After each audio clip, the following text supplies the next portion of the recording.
business, and I've got one too. You can't mind your business. What's the matter with you? Welcome to another episode of the Brand Shorthand Podcast. I'm your host, Mark Vandergrift, and with me today is your creative conqueror, Lorraine Kessler. Lorraine, we have some news to talk about. Oh my gosh. It's your Creative conqueror. favorite topic. You ready? Yep. AI. Oh gosh. Yeah. My favorite. Yeah. And guess what? You're Yeah. going to love it because it has proven what we've been saying. Mm-hmm. There's a story on LinkedIn, and if you haven't seen it, you need to look it up. 95% of AI implementations are failing. Oh, by Does that whom? surprise you? Yeah. No. Well, I just have questions. 95% of AI implementations by whom? Well, by any corporation. Uh-huh. And the fail is this: they are not increasing productivity. Yeah. And they're not increasing revenue. In fact, they're causing less revenue and or more expense. So because of what it takes to implement it. So help me understand. How would a company, other than like Google, or when you're trying to research something, how would a company want to use AI? Like, okay, well, let me give you a really good example because one of our developers and I were just talking about it 2 days ago. Yeah. So he comes, he goes, "Hey, when are we going to implement our AI model?" And I said, "Male or female?" Is what I thought. He goes, "Not a person." He goes, like the model, the generative model. He goes, you load up all of our stuff, and instead of needing to look up in a handbook or look up on our wiki, you just ask the AI, what's your question? Like, how many hours of PTO does an Innis Majority associate get per year? And it should be able to look through all of our documents, come back and tell us that. Or how do I mark my time down if I have bereavement leave? And it returns that information from the manual, right? Okay. Well, what essentially is happening there, oh, by the way, we do have a name for it. We're going to call it Dick after our founder, Dick Majority. It'll be Ask Dick, and all of the results have to return in lowercase. There can be no caps. So we have this all thought out. No, We're in good shape. Yeah. But what that would essentially say is 95% chance is we do all this work, we load all of our content, and it does nothing in helping us out. In fact, it will cost us more money because we've spent time doing it, and it's provided little if no return or an accurate return. And so that's an example of implementing an AI solution. Yep. Okay. Well, I get it now, I guess. So from an employee or an HR standpoint, especially when you're 35 people, right? Just ask somebody. Just pick up the phone. Like, I mean, it's crazy. Well, I mean, this isn't new. You and I lived through the internet, the web, right? We lived through social media, right? And no one did it right to begin with. Everybody did it wrong. Everyone oversold it.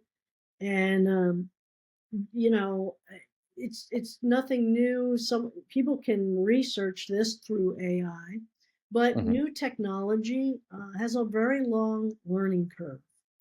From PC to cell phone to the internet to social media, how to use it, when to use it, what is it best used for. Unfortunately, it's trial and error. I mean, you'll have to make mistakes. You'll have to waste some time to figure out what's valuable and what isn't. And things evolve at the same point that you're learning and failing.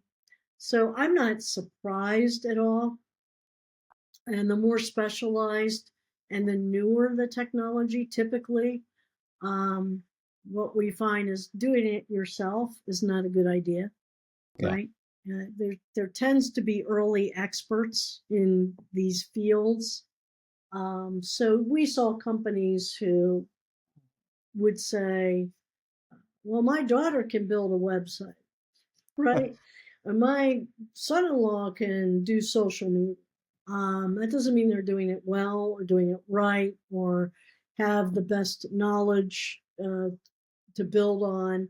So, these are this is what happens with anything new technologically. I think there's going to be a lot of fits and starts and a lot of bad starts, and it's going to take a while for people to realize what is the real value in our business. I think it will find a home in most companies, but 95% failures is still exceedingly high. Yeah, that's So, significant, isn't it? yeah, yeah, yeah. Well, speaking of failures, Hmm. that's our topic for today. Yep, And it's a failure in probably another area where we would have said this is not a good idea. yep. And if I said to you Kraft and Heinz, and then I put that together, would you know who I'm talking about? Well, yeah, I mean, they came together at some point, right? And it's always been confusing from the beginning when you have the name of a company be also the name of a brand, Yeah. right? Like Kraft is cheese and lots of other, they've done line extension more than any other brand I can think of right now, in terms of the Kraft name, meaning Hmm. many things. But in Heinz, ketchup and Yep. pickles, but mainly ketchup. So, and when it's a company, it's a little, that's always creates a little bit of confusion. So, Well, they split in two after merging. mhm. And what are your thoughts on the split? Why did it happen? And does it mean anything to anybody, really? Well, yes, it means very little to consumers, right? Let's just start there. Consumers buy brands, they don't buy companies. Real simple. And they Yep. renamed these companies, um, and I guess these are placeholder names, thank heavens. Global Taste Elevation Company. I don't know, is that an elevator company? What is it? My competitor is Schindler Houghton Otis Elevator. Um, it was very confusing. And North American Grocery Company. So that sounds like a grocery store. They're really bad placeholders, but thankfully they are placeholders. Did you look at the acronym for North American Grocery? Oh, NAG. NAG. No.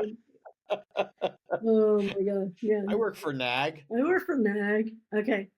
Um, so let's clarify this for everyone. The only people who would care about this split of companies and their portfolios, which are these brands, right? The Hmm. brands of Ore-Ida and the brands of Philadelphia cream cheese and Kraft and Heinz and Maxwell House. Those are that's what consumers care about. But the company split and the company's division is really intended for investors. That's who should care about this. Investors should see some greater return. That's what they're looking for. That's the value. Some maybe greater synergy, direction, strategy, focus, whatever. And that's what this means. So I can only hope that once they rename these companies, right, that they get more handable names than Yeah. NAG or the elevation company. Let's just hope that they have something a little bit better. So they do tend to lean towards one is more American and one is global. Okay, so that's what they're trying to accomplish here. Hmm. But for the life of me, I can't make strategic sense out of the portfolio, the brands that they put, because Kraft is in both. Like Yeah. Kraft is Half in, brand. Yeah. yeah, Kraft brand is in both. In one, it's in, I think, in the global. Hmm. I can't remember which one it is. Let me look up and see. In the global, it's their sauces, spreads, and seasonings, right? That's what Hmm. global's about. Global is supposed to be about 70% sauces, spreads, and seasonings. and they have Kraft Mac and Cheese. So how does that fit? It's not like a sauce, a spread, or a seasoning. It's like an No. actual food. And then Right. Kraft Singles is in the grocery bucket. So I don't understand how I don't see how the portfolios and how that's split makes sense. So someone would have to explain that to me. Now, I do think I can see value in splitting the companies. Okay. Um, and the value is, you and I know this, the bigger the company, the greater the bureaucracy. The greater the bureaucracy, it's a killer. It's a killer to innovation, to nimbleness, to being able to react to the market, right? It's just less productive, right? Productivity usually goes down as bureaucracy goes up. Now employees become really in tune that they're rewarded for following whatever procedures or processes rather than being nimble and innovative. And so process wins at the expense of innovation. And I think in a fast moving food category, that's not a good trade off. Okay. So Yeah. I could see that they got too unwieldy, got too big, thought, hey, we can get more efficiency, we can get more strategically focused, which is usually has more productivity. We can be more innovative, we can be more nimble if we split. And that I think remains to be seen as to whether that's the outcome. So you think for the investor, that's where value will be created? Is that what you're Absolutely, saying? if they do it.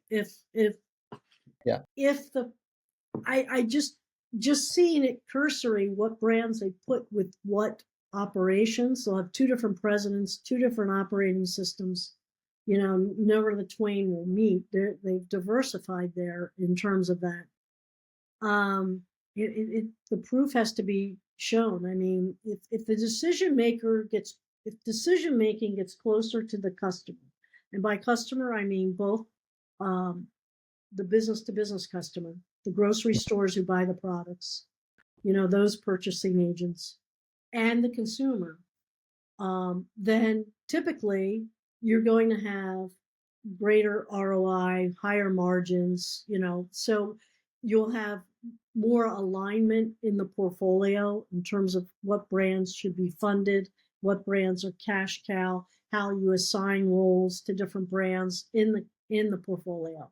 So for investors, that's higher margin, higher profit. That's how it should work. But we'll have to see, because I believe part of this is a cultural shift. And you and I know that, well, Peter Drucker said culture eats strategy for breakfast, right? So they could have the best strategy in the world, but I think they must have a cultural problem they're trying to solve as well, or get at least more benefit out of a culture that's more focused.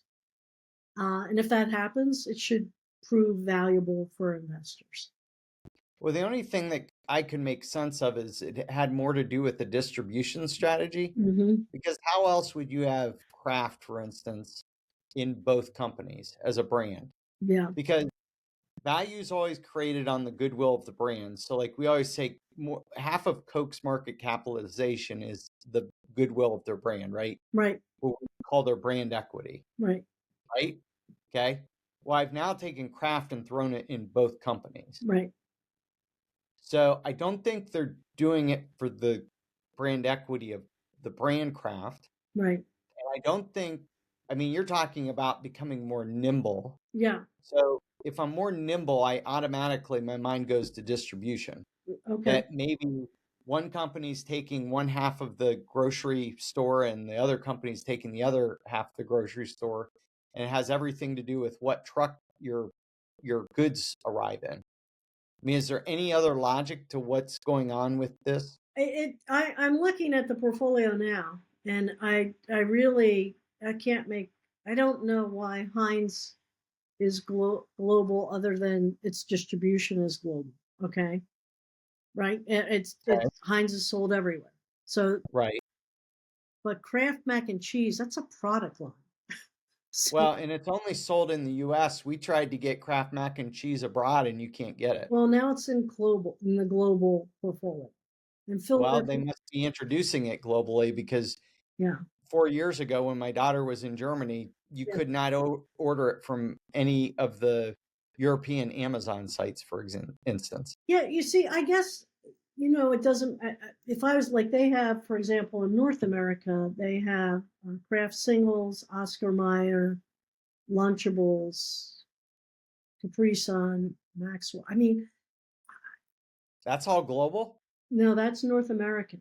Oh, that's North America. And Okay. I just, it isn't about, I can't see. I really can't see what the logic is. Maybe distribution isn't global. Yeah. I mean, at the highest level, this is North American. These products are really big here, and globally, these are our best wins globally. But it just seems strange to me because of what you're saying. It goes against the brand equity, Yeah. right? I mean, Yep. let's say someone is you're marketing Kraft singles in North America, and you have a totally different vibe, totally different personality, totally different way that you're going out after the market, Yep. and then in your advertising, in your communication, and then oh, Global Taste Elevation, there's a big wall, I can't talk to them. They take a totally different tact for that brand, Kraft, for that product line.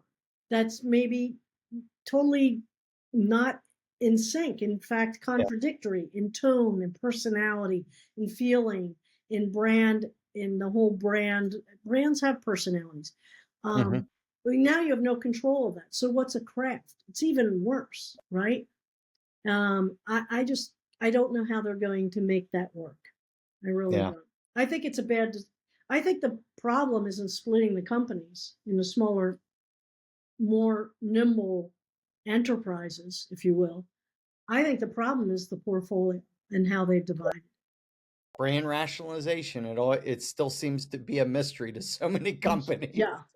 And a brand can only stand for one thing in the mind. So Kraft, now that this shows the problem with the line extension, and now you've essentially said we're going to separate the advertising for this Kraft from the advertising of this Kraft because they're different products, and they may be totally contradictory in terms of how they're presented to the public. That's a problem with the same name.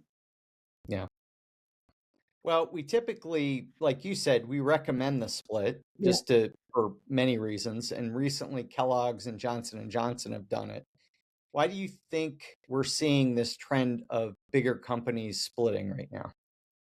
Because I think to go to a positioning principle, markets, categories divide. And what's happening is we're finding people coming into markets like Poppy. We talked about Poppy soda and others. There's many others that are finding a very profitable niche, right? And they're able to take share away. And these companies are left. These bigger companies are left almost kind of in a wait and then I'll buy kind of mode. I'll acquire rather than innovate or block. We've always said a leader is the only one in the market who can play defense. So how do you play defense? Well, you attack yourself. And if you're not willing to attack yourself, right, you have to block strong competitive moves aggressively. So I think what they're finding is they're slow to do both. They're just not responding to the market fast enough. And the market's moving faster than these, if you take how much easier is it to turn a speedboat than a freight liner, right? And so I think they're in a very dynamic, competitive market in many of these brands that they have, but their structure internally is working against their ability to respond to the markets in the way that they need to. Yeah. Yeah. Yeah. What's funny is, so these big guys are splitting. Mm-hmm. We're seeing a lot of consolidation and acquisition going on right now Mm-hmm. on middle-sized companies. Yeah. So we know we have a couple clients that were acquired by larger entities, and so that's happening at the same time. Yeah. So it's like the big guys are trying to get to this size, the little guys are trying to get to this size. Feels like there's a middle ground here that everyone's trying to reach, Yeah. and maybe it's a point of optimization. I don't know, but I think you make a good there's a lot point. of I movement. think it is. I think it is. Yeah. I think if you're too small, you're vulnerable, right? Uh, You're very vulnerable to an attack, Yep. and usually resources are limited, like financial and even talent and your ability to hire people. So that's a liability. When you're too big and you're too bureaucratic, it's the pogo thing. We've met the enemy and it's us. We can't move. We just can't innovate. Plus, there's a certain amount of complacency that sets in, and kind of this is the way we do things kind of thinking. That's really dangerous, right? And there is that happy Goldilocks middle, I think, where you realize you still have the ability to connect the management's principles at a higher level with the management sectors, and kind of congeal. And I think you still have the best of both worlds. You have a little more strength. It's like when the English fleet beat the Armada, right? They weren't a bunch of rowboats. They were good fighting ships, but they were very small, very agile. They could turn and cut a lot faster, and the Spanish Armada could not navigate and get as close for their shots. And, it's a great example. So I think finding that Armada, the finding the British fleet size, which not too small, not too big, still able to maneuver but defend yourself, I think is really important. Yeah. Well, good. We'll see how it plays out. I don't have high hopes for Kraft or Heinz or their new Yeah. brand. I mean, the brands will be fine, I think, as long as they don't do what you're talking about, which is present Kraft as one thing here and a different thing over here. Yeah. But I mean, boy, I as a don't get brand, the, what's a craft? I mean, yeah, I don't get the lack of brand rationalization in any of this, but yeah. we'll see. We've Yeah. been wrong before, but we've been mostly right. All I know is in the real world, and my husband lived through this, his company was divided into many different businesses, right? And they each had presidents, and Mhm. never the twain could meet. Like, so he, as a young man, 26, came up with this idea that this one division made laminates for countertops, and that's when laminates were the bomb, right? Before Mhm. accordion, before granite, before quartz, it was laminate. And they made rigid plastics and laminates, and he's doing soft upholstery for like couches and furniture and restaurant seating. And they both buy, and those customers buy both products. So he reached out to the president from the other division and had the idea, let's put a whole package together where your laminates coordinate with my upholstery, right? And he's not selling to consumers, he's selling mainly to design specifiers who appreciate that, right? Because now they see these things together as a system. His president of his division went bollocks over that. Crazy that he was talking to this other president. This is the Wow. kind of stuff that can happen in real world business politics, and they can be very defeating. So we'll see how it works out with global Interesting. elevation And nag. and NAG.